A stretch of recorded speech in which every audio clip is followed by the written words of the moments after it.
So we'll call this Committee of the Whole Finance meeting to order. Can I have a motion at 4:32? I have a motion to adopt the minutes of October the 2nd. Moved by Councillor Lang. Second by Councillor Holland. Any discussion? All those in favor? All those in favor? Motion is carried. All right, and we'll move right into business. And we've got Glenn here to give us a Public Works capital items update. Well, I got some numbers there. I think we've done for the truck, and that is after trading. The truck itself is about 80 grand, and the box, underplow, lights, all the rigging is about 60, so about 140, and ours is worth about 40, which is 100, but then tax, and, so I put in, I think, 110.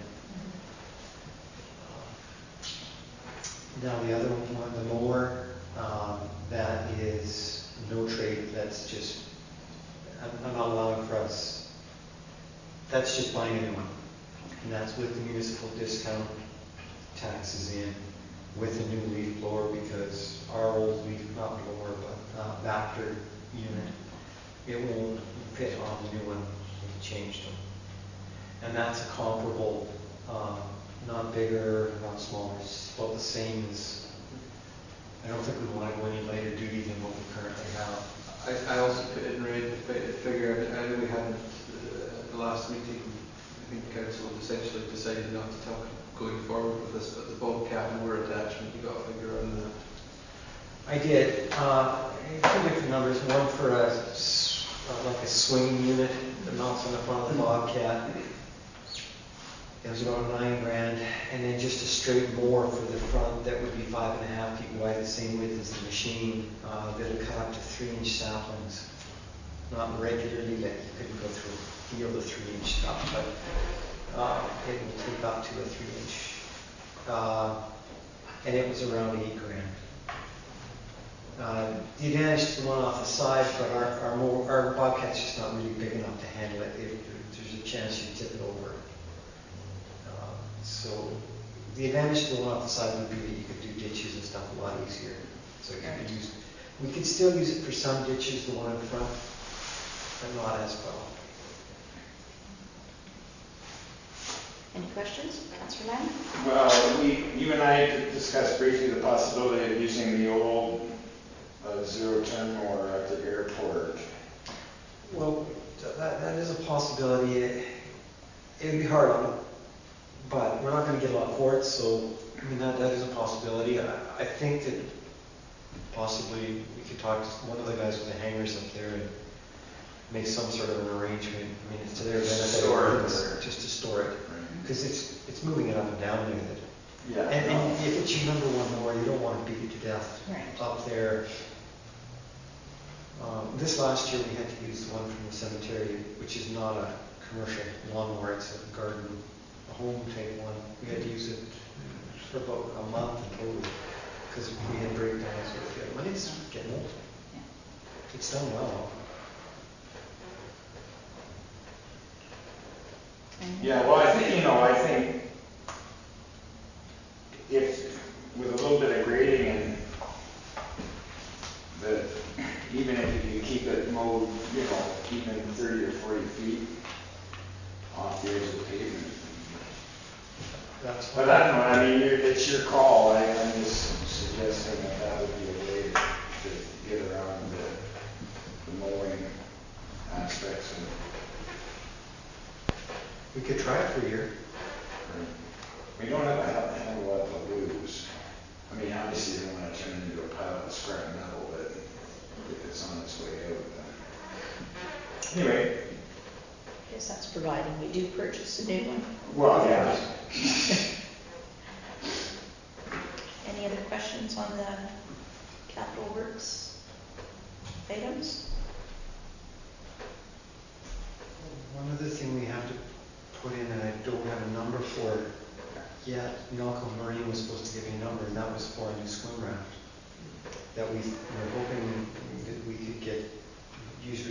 money for a big part of that, if not entirely cover it with that.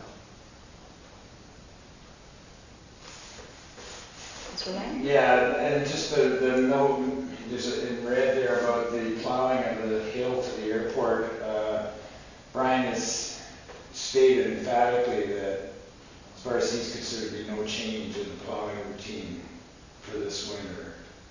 So, and I think when it does come to the point where, like they're given a schedule of roads that they have to plow from the highways department, and when such time comes that that road actually comes off the schedule, which could take who knows how long, especially if we don't specifically request it, we could probably negotiate something with Larrabee that would cover weekends at the very least. So that would not necessitate a call out. So just, anyway, that's the way we sort of have been approaching this thing, that by annexing that property wouldn't require staff to be called out, specifically just to plow that one section of road. And I'm assuming that staff wasn't all that keen on being called out either. I'm not sure about that. I thought so, but I'm not sure now. If they would actually prefer to be called out. Maybe.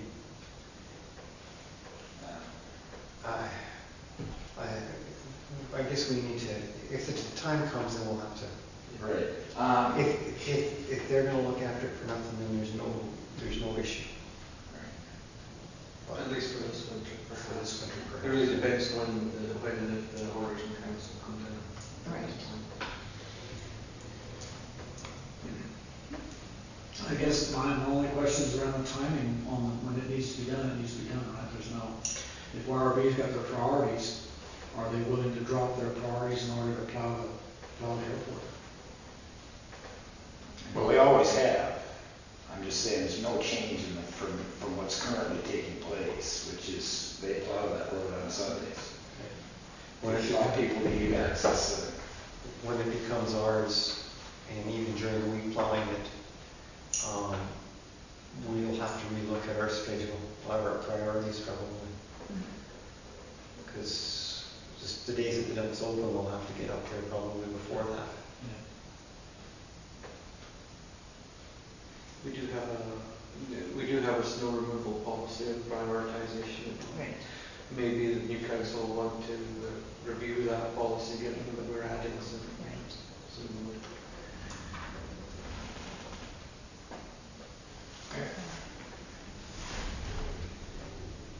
So do we just want to, well, I guess we'll just bring it up, or should it go on a list somewhere as a reminder? That file you've got there is a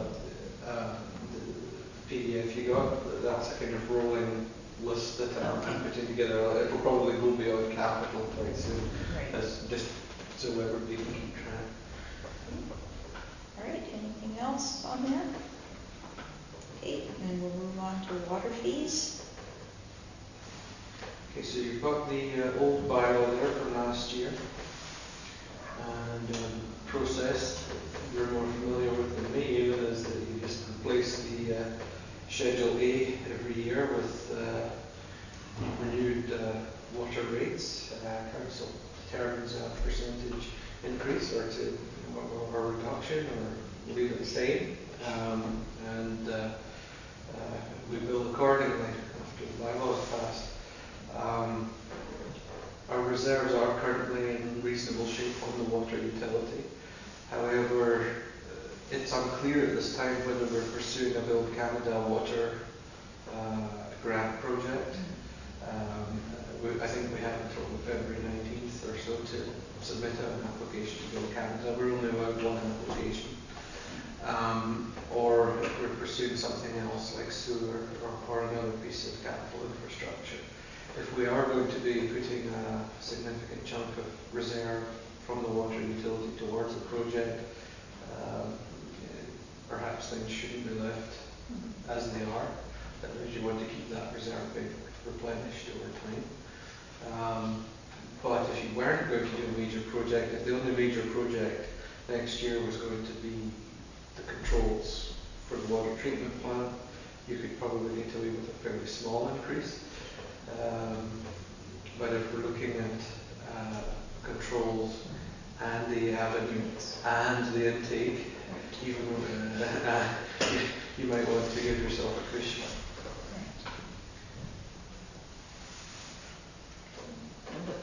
What do you think? I think the last few years we've done a 5% increase, and this will not take effect until next, like 2016 billings, correct? Because this one is already set in stone for the end of the year billings. Right. So it'll be like at the end, after December of next year, when they would take effect. Yeah, it comes into force it'll come into force on January 1st, 2015. Yeah. Councillor Holland? So basically, this is our kick at reviewing the rates now. That's correct. Or you can have a further review, there's still a little bit of time. I would like to ask a question about the home occupation users. Are the home occupation users charged the commercial rate? Full commercial rate? I'm not real clear on language. Home occupation users will be charged a separate commercial user rate should water be specifically required in their operation. I'm not, can somebody interpret that? So where are you? I'm at the bottom. Oh, okay. There must be a formula for that somewhere. I would arguably should be in the bylaw.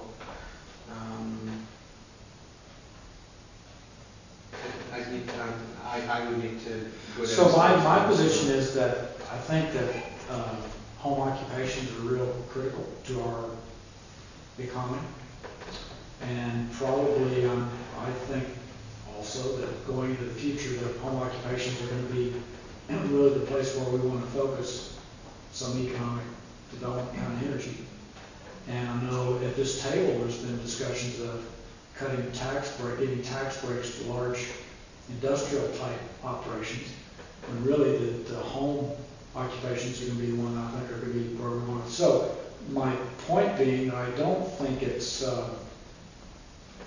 I think it'd be of an advantage to us to give a break to a home occupation over a regular commercial use.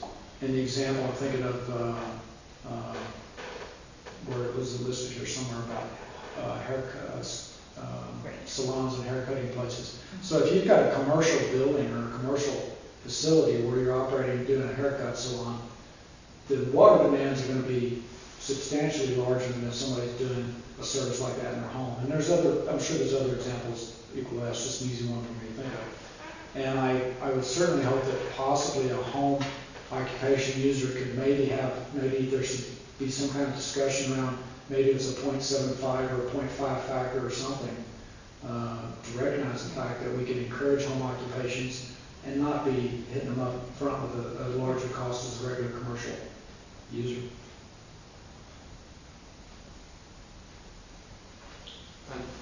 I'd like to look into and see what the impact of that would be. I need to go downstairs and see how many we've got been charged commercial user rates.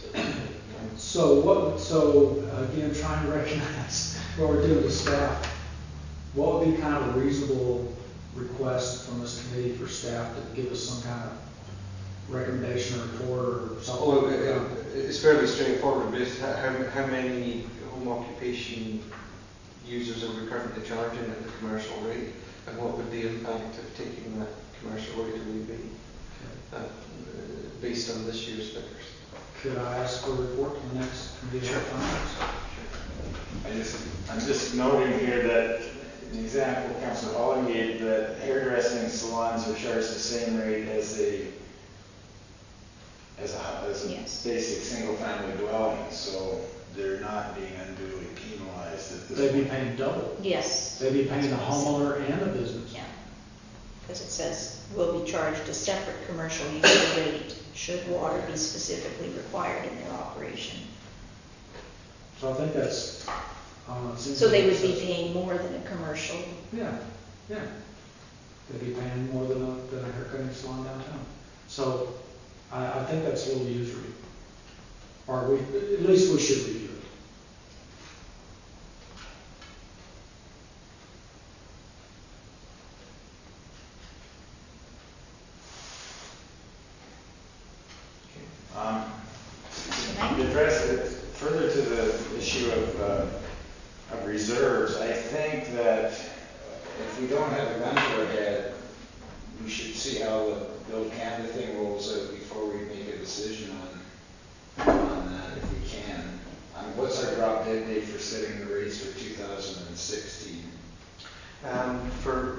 Well, this is, the process for doing this has been set in stone for a long time. Basically, you do this before the end of the year, and then the billings are done pretty smartish. So you do have a little bit of time at the moment, but this is typically done very late in the year. As a But time. have we not already established rates for 2015? Wasn't.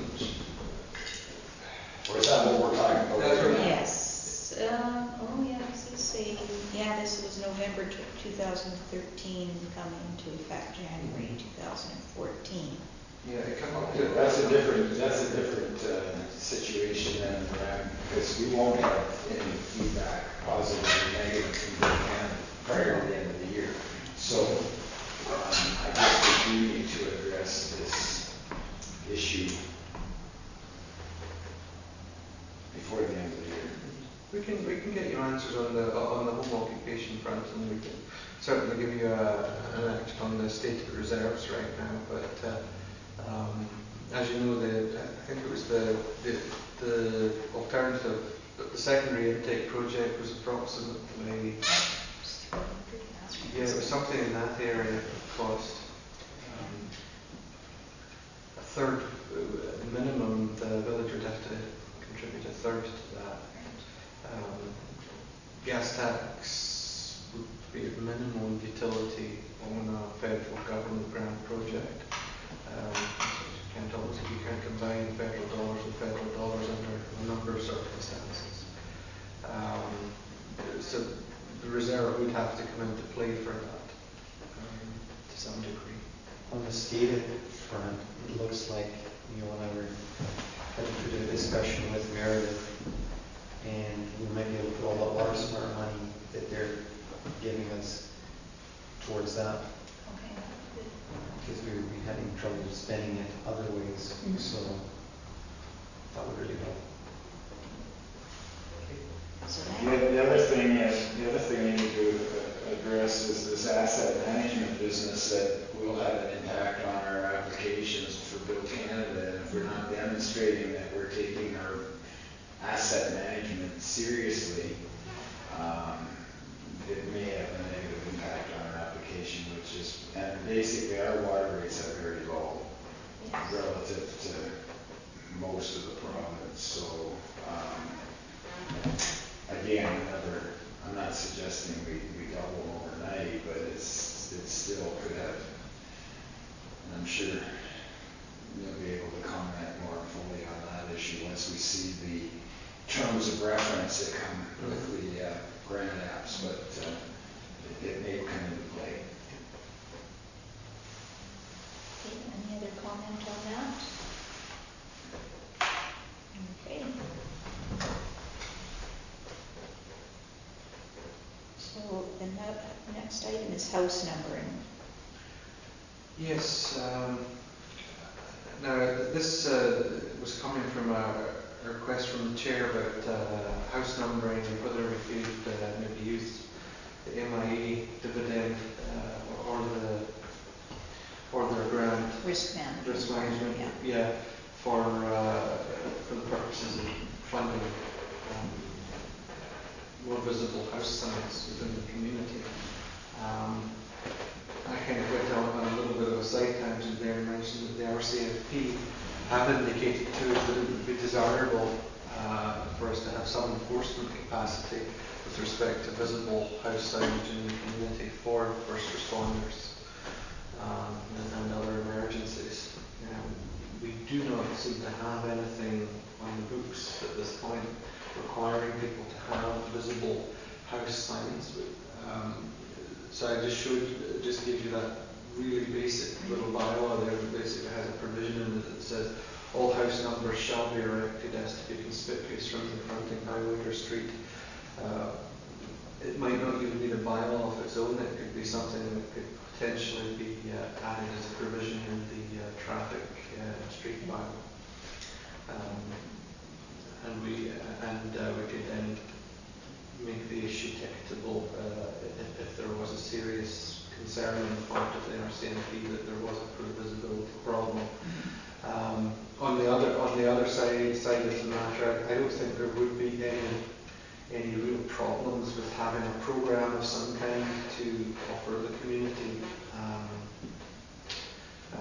reflective house signs as part of a program.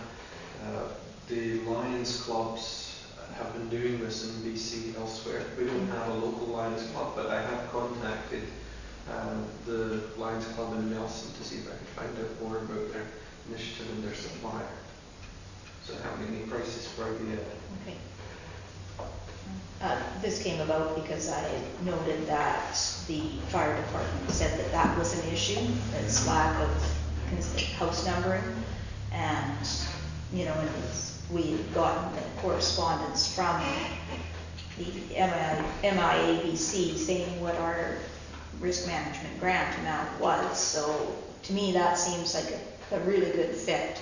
So that's why I've asked the CAO to look into it, and I did have a conversation with Corporal Peg, and he said basically that their only requirement was visibility from the street. So don't put dark numbers on a dark house, and they don't have to be reflective, just visible. So, you know, I don't think we could lose on doing that. We just have to figure out if it all works out, if there's some formula we could use for assisting people in buying those numbers. So is there some action now coming out of here? Well, I've made an inquiry to the Nelson Lions because that's a very well-known initiative in the last 12 months. I believe it's the fee that they charge for participants in that process is $30. But of course there'll be a margin on there for their own fundraising. Right. But hopefully they'll get back to me and let me know about the supply, because it is a fairly basic but good standardized, I believe they're vertical, blue and white reflective signs that you either can screw onto a post or a building.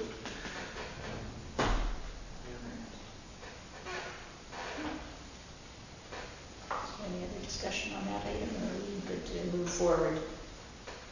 Okay, and then the next item is sewer planning, capital planning update, Build Canada. So this is just an update. I have touched base with True Consulting as requested, and their initial advice was can we wait until we see what Build Canada is actually, what their terms actually are, and the terms did come out earlier this week.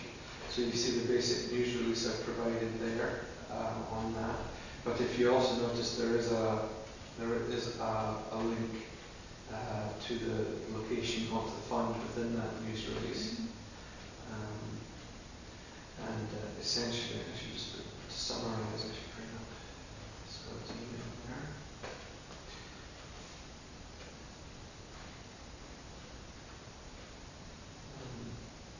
He basically said, yeah, to support the application, essentially the certification form, a detailed cost estimate in terms of what we plan to do, project justification for the business case. In Scott's view, phase 1 of the liquid waste management plan would be a primary supporting document, but a design brief or work plan should also be assembled to draw information from that and show how the project fits within the long-term plan for sewer. We did a site plan, council resolution of course, and list and status of the required permits and approvals. We need to look into what, if anything, is actually required to do that. So we could proceed with getting a cost estimate if council wished on that, and have some meetings with True Consulting on that subject. But of course, I'd like to take. You've got the guidelines there. Let me see if I can bring that up without too much difficulty. Eligible projects.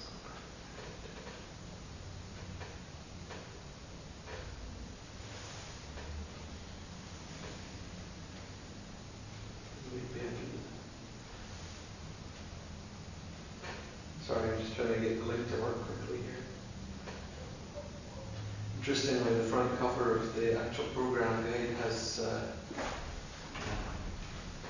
picture not dissimilar from something we're familiar with. So water treatment plants are also very high on their eligibility areas. Drinking water, green energy, highways, major roads, innovation, airports, public transit, short line rail, solid waste management. So either way council wishes to go, there is some room there. I'm just going forward to the funding part.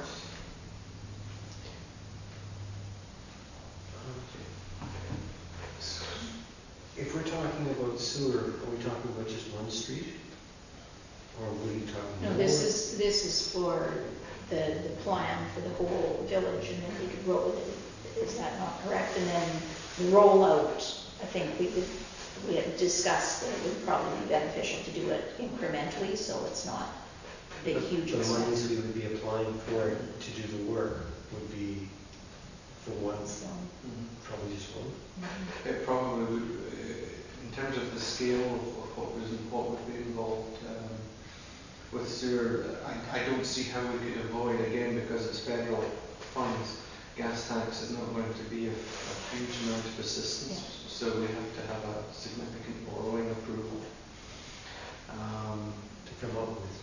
To come up with a percentage. I'm just looking here. Essentially, it's very clear on that, what I can see here. I'm wondering if this would be allowed to be used for planning at all. One of the stipulations is that the project will be completed, or it's an ineligible project if it won't be completed after March 31st. So, 2023, excuse me. I saw 20 something else. Okay, so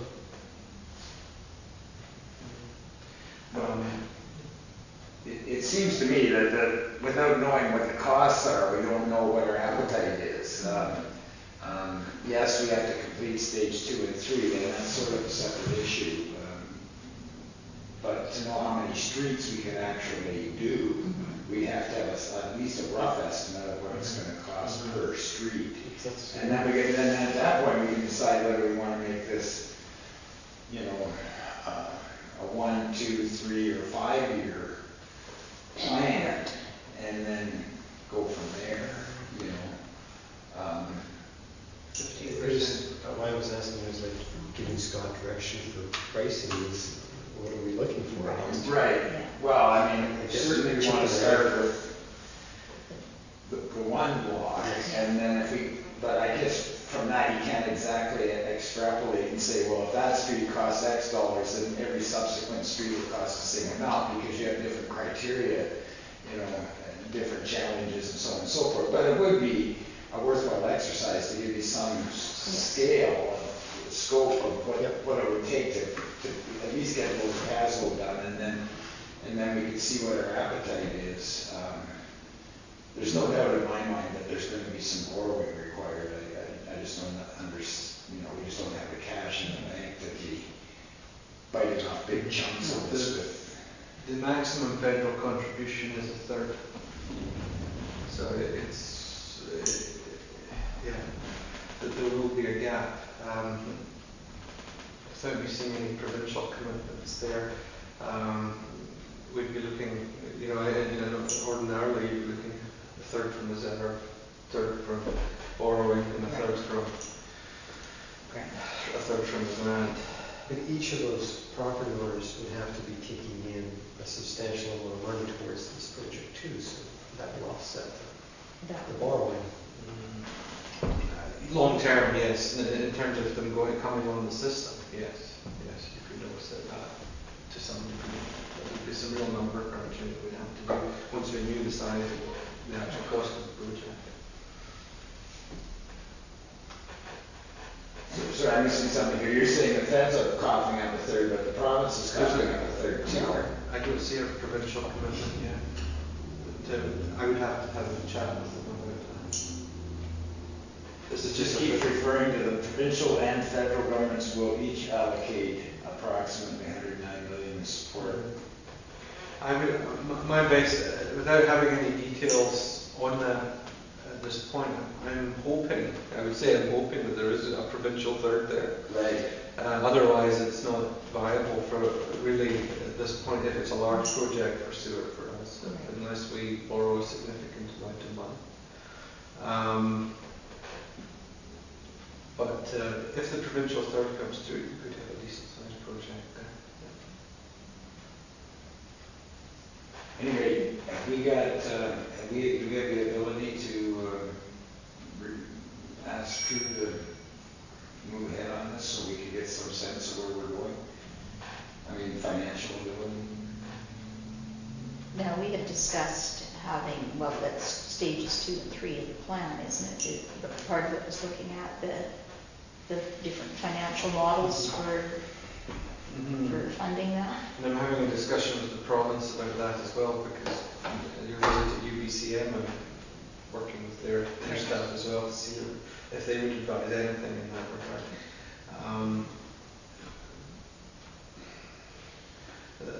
In terms of, well, we need to hire a consultant soon if you wanted an engineered plan for this with a scope of work. And that's entirely separate from finishing the liquid waste management plan. That has to be a separate consideration. Simply the completion of the liquid waste management plan would then move forward with this project as part of that later phase. But you'd have to, I mean, we can proceed and get numbers from them on that front without having to make a commitment at this point. But if we've got a deadline of late February to submit, we would need, probably within the next month or so, we would need to make a decision, possibly early December at the latest, to get them, to hire them to design something.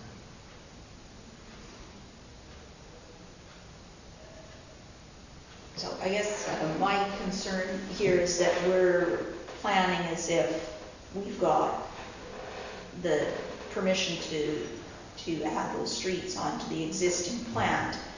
But as, I don't know whether you recall, but we do have a resolution on the books that there will be no more properties added on that are outside of the current specified area until we've completed the liquid waste management plan. So I think we've got to make that a priority. Otherwise, we could do that planning and be stalled at that point when we can't reach resolution with the current member owners.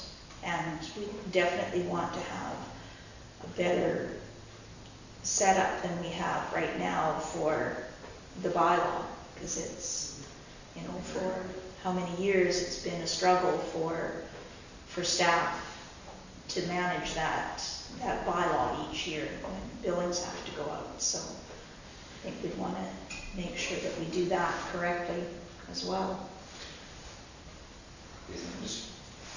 Well, you could certainly pursue a design for a specific project, but before you proceeded with it, you would have to rescind the moratorium.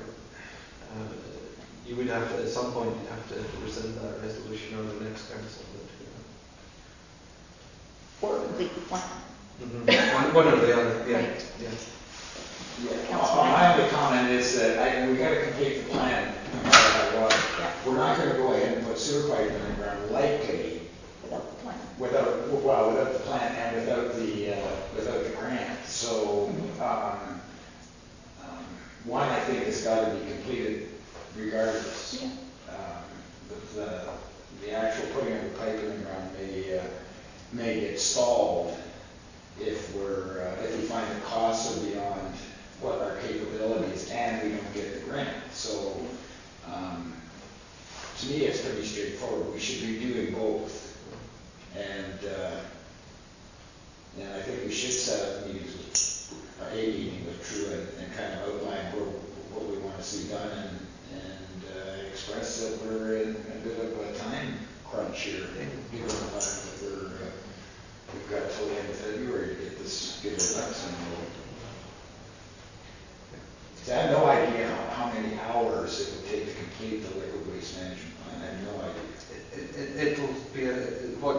remains is fairly significant. Even if we combine phases 2 and 3, that's still a significant piece of work for True or another company to undertake. It's not insurmountable that it can get done next year, but of course council has to budget for that. We could, my recommendation would be if we're pursuing a quote from on a specific project, that we also get a quote for combining phases 2 and 3 at the same time. I think you'll find it's a fairly, even both of those investments will be quite significant expenditures. And the other thing is you have to bear in mind is that this fund, they're not planning on breaking ground next year at all. So they're accepting the applications in February, they'll do the evaluation process, which will take 3 to 4 months. They'll make the announcement sometime in the summer, and with the idea that you break ground the following spring. So you've got all of 2015 to get your ducks in a row if you're a successful applicant. So if we can show that we're working through the other 2 phases of the plan, then that would be beneficial. And the liquid waste management plan can be funded with gas tax, is that correct? Yes, the plan can. You can do that as a you'd have to do that as a standalone apart from the plan. Right.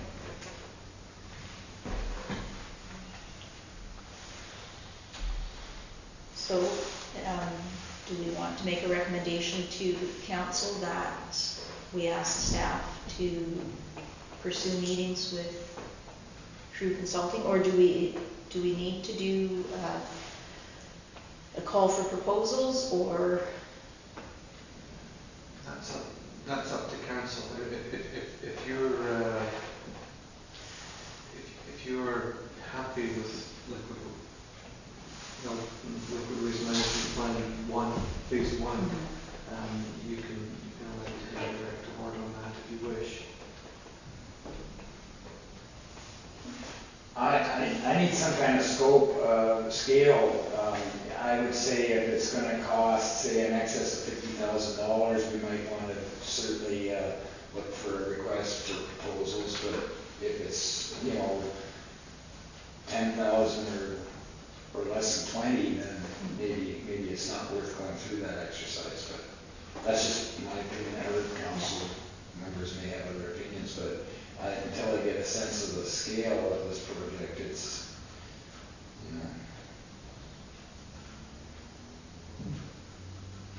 I don't think we're going to sit down and have an informal conversation at the start as a starting point, and then decide after that where we want to go. If we want to retain them on a direct award basis, or whether we want to actually do an RFP. Does that sound reasonable, Neil? Well, if you go to RFP, I have to write I've got a draft one that says I have to write the RFP and they have to respond to that with prices. If it's a direct award situation where you're essentially asking them, you're molding it as you go along, it's a little bit of a different, it's basically just getting a quote out of them to what we're asking them to do within parameters, and it's a little bit different. In terms of what the cost would be, I think to do phases 2 and 3 will be pretty high. It won't be cheap, probably more than $25,000. Right. Yeah, probably no balling of that.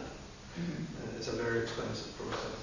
So that's just for the plan, not Yeah, for... not for anything. not for engineering. So, no, but staff can certainly continue a dialogue with them and get, we can have meetings and see where we're going to go. But And do you think we'd have anything ready for our first committee of the whole finance in November? see what the last email said.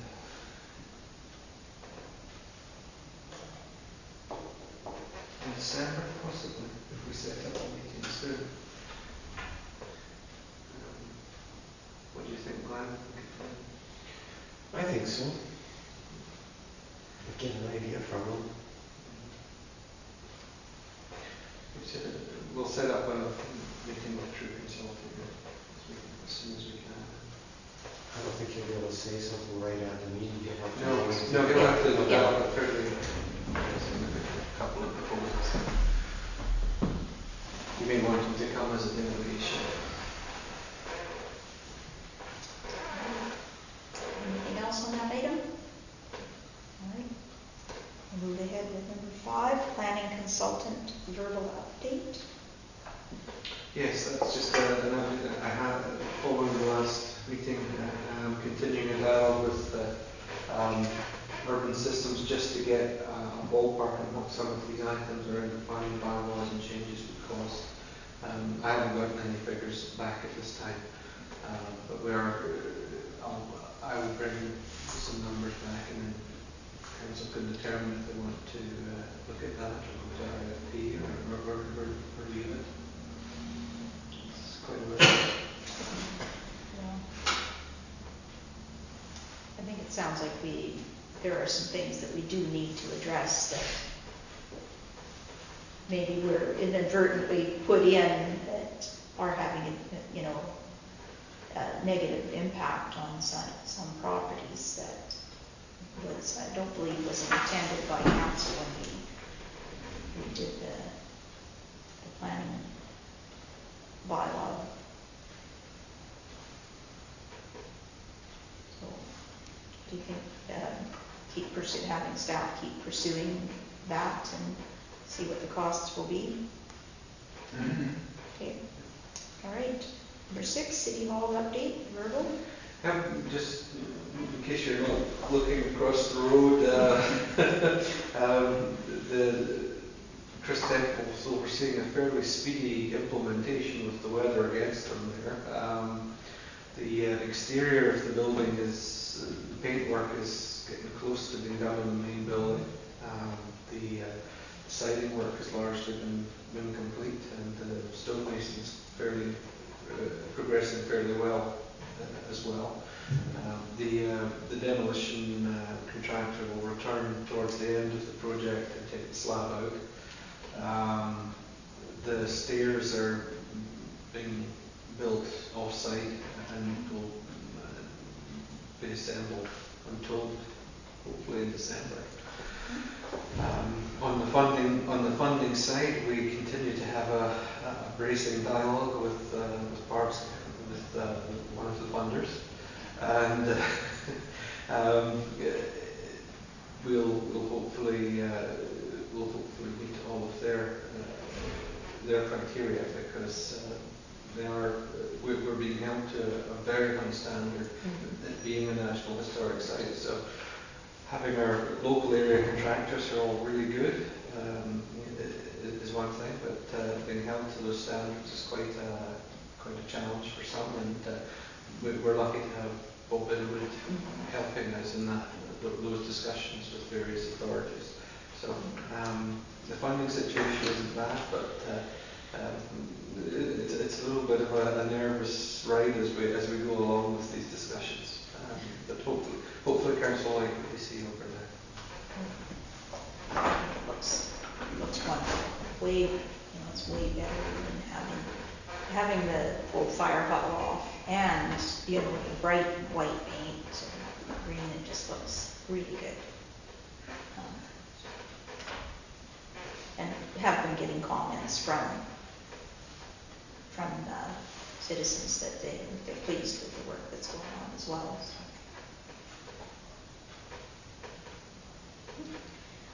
Number 7, SS Moye, discussion of that project. This was referred from the main committee of the whole in early October, basically for council to discuss what kind of budgetary parameters to our contribution in that project they would like to see.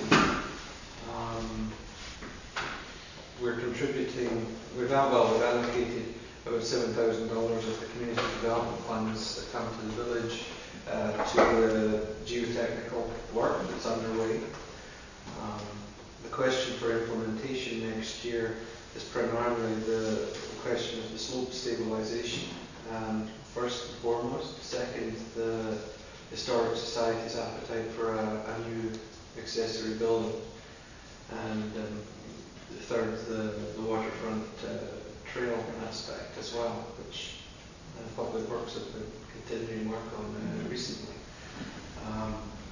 In terms of what the options are, well, there's taxation, there's borrowing, there's gas tax, there's also the community development program again for the subsequent year, and also there's in-kind assistance from Public Works themselves, machine times and so on and so forth.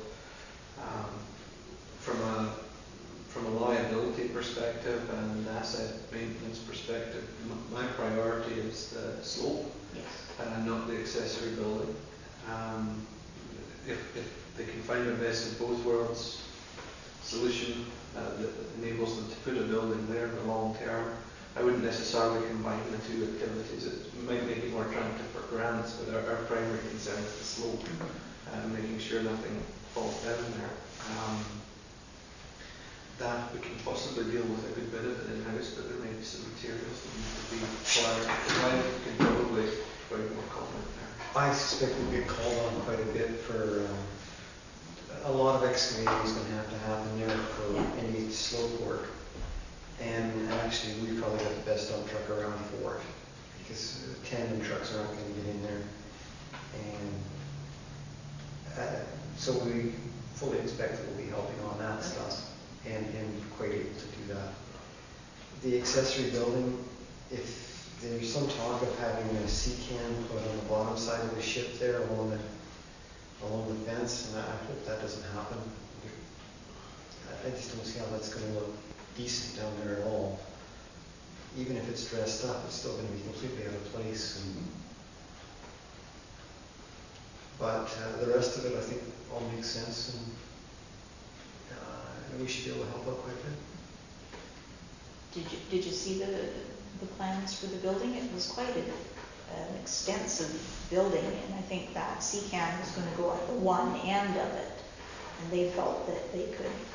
Below the ship, like between No. the ship and the lake? No, Oh, no, okay. it was right off of where the railing is right now, off of the sidewalk, and it would go out from there, was my understanding. So maybe we need to show Glenn. I heard a story from a good source that we're talking about putting a C-can on the bottom side of the ship.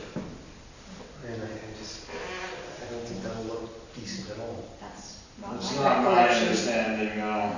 No, it was to be part of this building that was Yes. going to go in between the street and the boat. Yeah. Off to one end. Right, so I think that It's two things. west end, right? My understanding of the concept was it was two buildings. There's the shed, the display shed or Yes. display building that they want to sit at the base of the slope, Yes. if it can be done. And then there's a sea container that's supposed to be opened down somewhere to the site for another purpose, or storage or something. Yeah.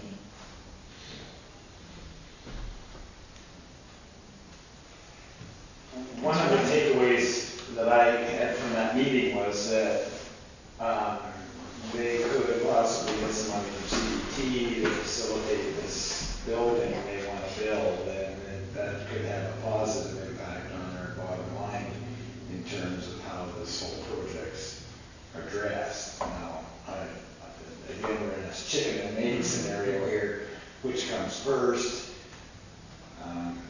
But I certainly think it's worth keeping discussions going with them as to what their plans are moving forward, so that if they are planning on applying for any funding, we can see how that meshes in with what we're attempting to do.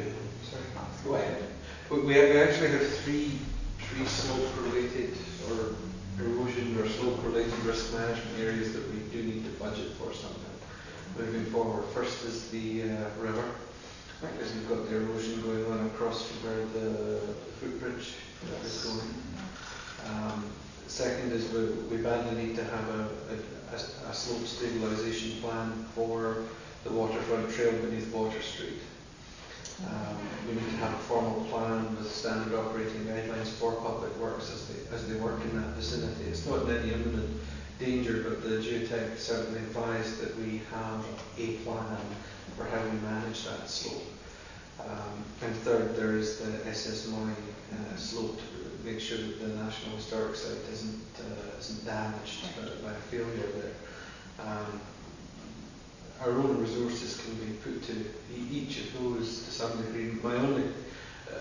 My primary concern, and it's entirely up to council and the Historic Society, but at the end of the day, is that I wouldn't encourage us putting the slope stabilisation at the site on hold while waiting for a capital grant for a shed. I wouldn't recommend that as a course of action because there could be a significant timeline between the two activities. Without, the whole concept sounds reasonably positive, but shoring up a slope, and initially when the Historic Society contacted us earlier this year, they were keen to see the village do something about the slope as a risk, not build not sustain the building. So I'd be keen for the village to budget something for doing the slope next year as a minimum. I've got a question about, I think we had made a resolution earlier on about the funds that we get from the regional district for the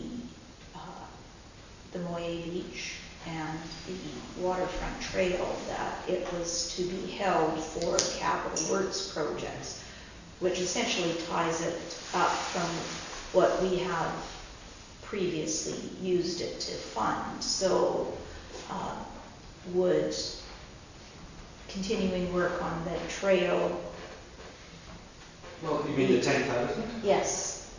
Has that been, have we expended that, or are we... I don't think we've fully expended it for this year, and we didn't fully expend it last year. No, the concept for that reserve is that if we do have an underspend on that 10,000, rather than just going to general revenue, it gets shunted into a reserve for parks and recreation infrastructure. We didn't put too many criteria on that, but we do have an awful lot of parks and recreation infrastructure, of which the SSMI site could be included in terms of our scope as a municipality. So that capital reserve, when it's built, there's not anything in it right now. It could be brought to bear for situations like this, which do come up. I'm sure we spent at least half. Yeah, we're only talking about a couple of thousand a year that if there's an understanding there. Yeah. All right, we're ready to move on. Number 8, aerodrome agreement update. Okay, so... I think so, yes. Yeah, my apologies to the chair. Excellent. Oh, and unless we wanted to discuss that, Oh, yes. we didn't actually add that to the agenda. Do you want to formally add it? So it's our on again, off again completion of the public docking facilities. Do we wish to add that to the agenda for discussion? I'll be fine with that. Okay.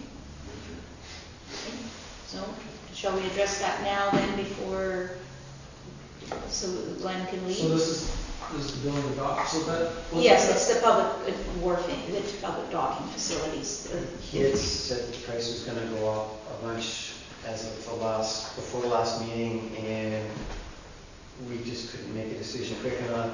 So I said to him, well, how much did it go up? Because I thought it was still possible. So he came back to me with an email today and said it actually went up $500, but I'll hold the price as what I said, so it's still that same price if we want to do it. So, and that price is, with taxes included, is $20,217.51. And it had been budgeted, It correct? had been budgeted for, however... Slightly less than that, 19 something. Oh, okay. However, we can't proceed with this as a minimum. Even though it's budgeted, we haven't done you need to have a resolution for the director work for that purchase. It's a big purchase. Yeah. To that to the company in question. Given our financial administration situation, I can't completely guarantee that it won't increase our potential municipal deficit situation if we do follow through with it this year. However, you can proceed with that. We would probably know better right at the end of the year, but I suspect the supplier here wants to know now. Councillor Lang? What percentage increase are we looking at if we don't take action? Well, as of now, he's seeing that there's a $500 increase, and by the spring, or, you know, if we budgeted for it next year, I don't know, could be more. $500 per? No. Total. In total. It's pretty minimal on Well, a given $20,000 given that order. situation, I think we're gonna, my opinion, we don't go ahead with it. Councillor Holland, what's your feeling?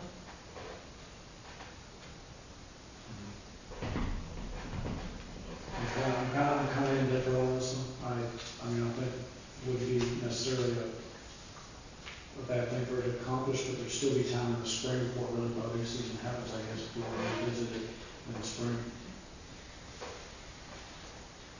That's fine. Just gonna sit there all winter. I mean, I would be more comfortable with it going into the 2015 financial year. If you made a resolution to move it to the 2015 financial plan, I'd be a little bit more comfortable. So moved. Moved by Councillor Holland, seconded by Councillor Lang. All those in favor? Motion carried. Okay. Thank you. And we can go. All right, so now the aerodrome agreement update. So did you want to? Okay, and I apologize to the chair for dropping this other. I think we cut our conversation short and we planned the agenda and realised that I'm not looking for a decision on this tonight anyway. I'm just introducing it. We've had a debate, a long-ranging debate with the mayor and with the Kaslo Community Airport Management Corporation about whether this was something that should come under the current council or wait for the next council. The impression I received from the corporation is that they'd like to put this to the current council. This is very much a hybrid agreement that I've spent quite a bit of time on along with Mr. McLennan, and we borrowed this template from a regional district that had an aerodrome operations agreement, a little bit more elaborate than what we require. To have an agreement with this corporation, because they're not a non-profit society, they have to be treated like a contractor, providing a service to the municipality for a fee. So it's not like the SS Moy or any of our other assets where we have non-profits with agreements in place, which are a little bit easier going, and it's easier for us to help out here and there. We have to have a fairly hard-nosed service arrangement here, as they've chosen to be a corporation. I think this agreement achieves that. Essentially, in return for a figure I suggested in the area of $5,000 a year, the municipality is asking quite a bit of this group in terms of what they deliver, and leaves the door open for a lot of their aspirations later down the line if they can substantiate the viability of these plans. For example, snow removal is not off the table, but they have to provide a lot of evidence and a detailed plan for that to go forward. The same goes for revenue generation items like fuel provision. We're not, so in this model, the village isn't closing the door on much, but it's putting a lot of protective layers in the written permission is required. The village retains statutory authority over all land matters, permissions are required right through. I am suggesting, having followed the regional district model on this that I had, if council wants to give them a bit of encouragement, extending our liability issue, our liability insurance to the corporation, taking that out of the equation. That's possible and can be done. But to review it, I'd be comfortable with this if council chose to proceed with it. I think it's a manageable agreement, and it really throws down the gauntlet to the group to see what they can do without us being exposed to too much risk. However, it's a substantial policy decision. It's my view. Well, as the chair, I'm going to suggest that we don't even contemplate taking any action tonight, because there are 2 members of council who aren't here that should have a chance to review the agreement before any decisions are taken. So I guess if you can just try and get copies. I imagine Mayor Lay already has a copy, but Councillor Leaflet should receive a copy as quickly as possible. And Councillor Lang? What's the date of our first council meeting in November? Oh, geez, I should know that off. Sorry. The 11th. No, it wouldn't be at the 11th. What are we going to do? We'll have to actually make a resolution at our next meeting to change that, because the 11th is the Remembrance Day. So It depends if we acknowledge that at the time or if we missed it. Yeah, the 11th, yes, one of the resolution to change that to even the Monday or something. So we move it ahead a day or back, right. move it to the Wednesday? Yeah. You think this would be for up for discussion on the 11th or the day around that first schedule meeting? I would hope we could have a vote on it and at that meeting. Okay. Yeah, because we'll have also opportunity to discuss at the committee of the whole meeting the previous week. Yeah. So if councillors need to ask any questions, it might also be an idea. Yeah, both agendas then? Yeah, the committee of the whole, of course, just for discussion. And if we need clarification for the next meeting, there's time for staff. Sure, that works for me.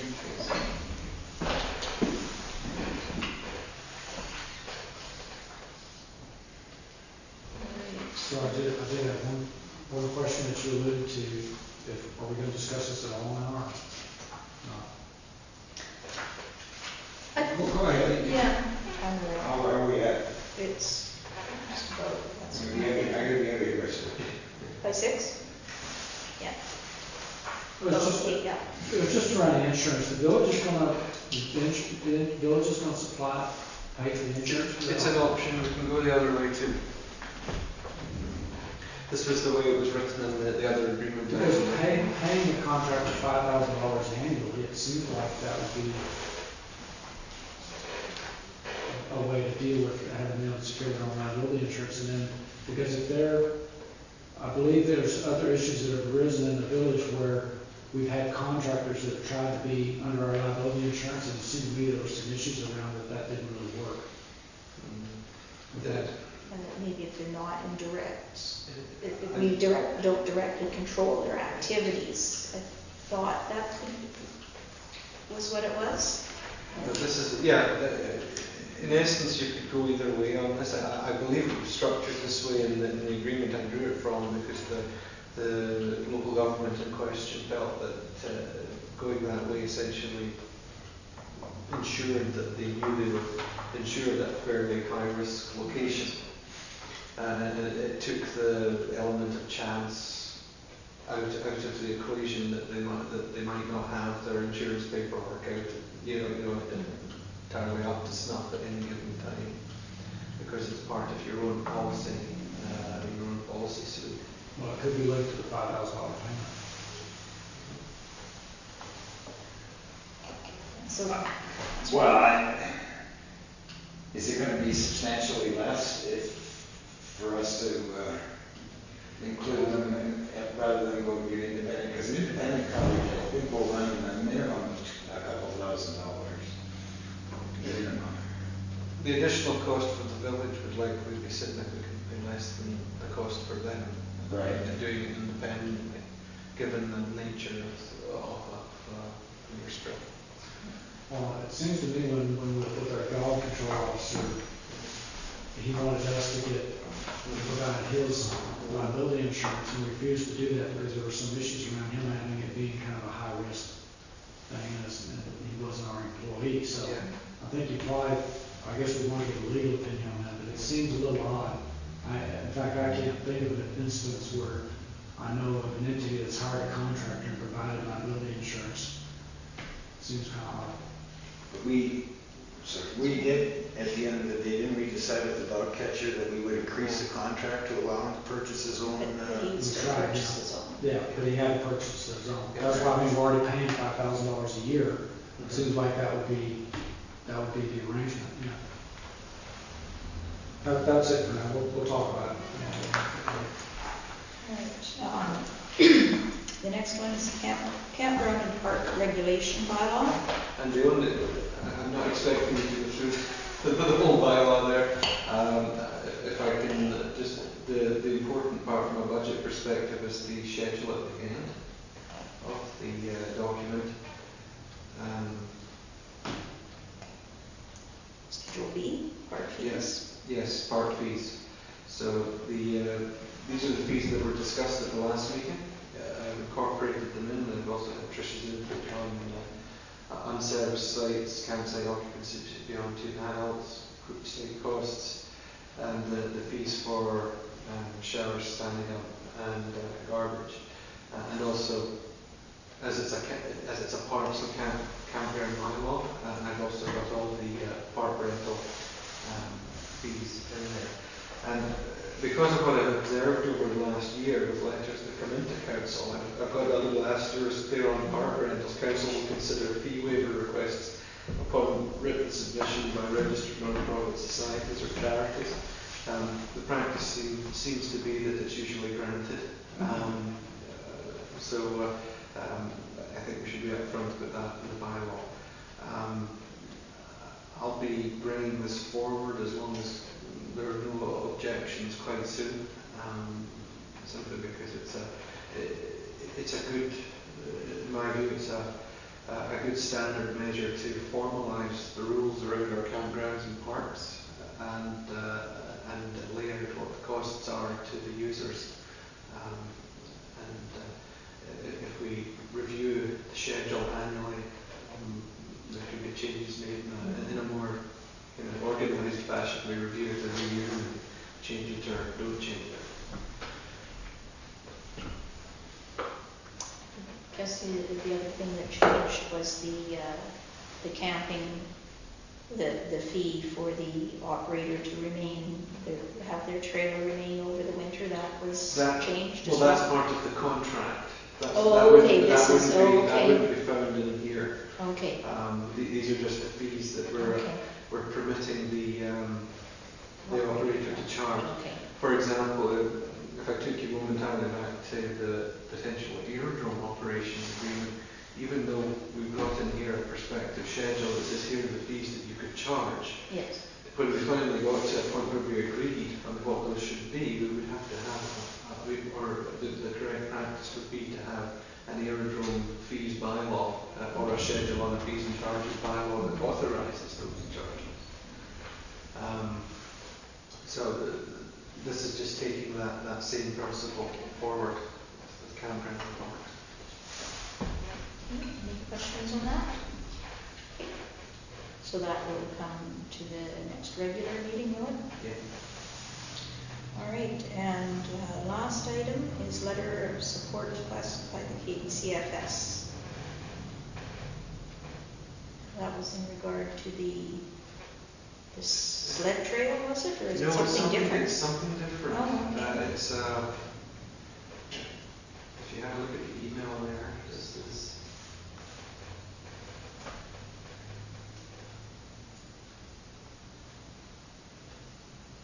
It's a youth program. Okay, I thought we had discussed that at one point. We did last year. Okay.